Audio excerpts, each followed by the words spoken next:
Yung aking pinsan nag-imbita sa akin na kung pwedeng ako ay sumama sa kanya. Dumiretso kami sa kapilya. Simula na kami mag-aral. Dito ko po napatunayan na iisa lang ang Diyos, ang Ama. Siya ay Espiritu, walang buto, walang laman, at walang pwedeng gumaya o mag-anyo sa Kanya sapagkat siya ay hindi nakikita, sapagkat siya ay Espiritu.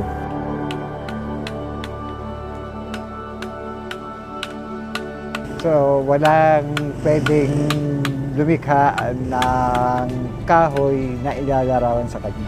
Pag ikay may tiwala sa Diyos, malalampasan mo lahat yan. Kung talagang hindi mo kaya, tutulungan ka ng Diyos na malampasan mo yan.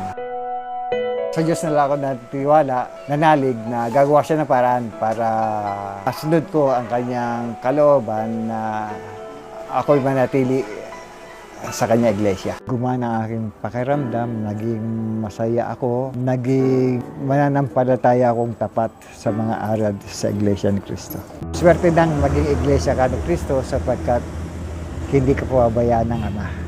Tutulungan Kanya, basta ikay magtiwala at manampalataya. Kaya niyang gawin ang lahat para sa iyo. Hindi Kanya pababayaan sapagkat ikaw ay Kanyang hinirang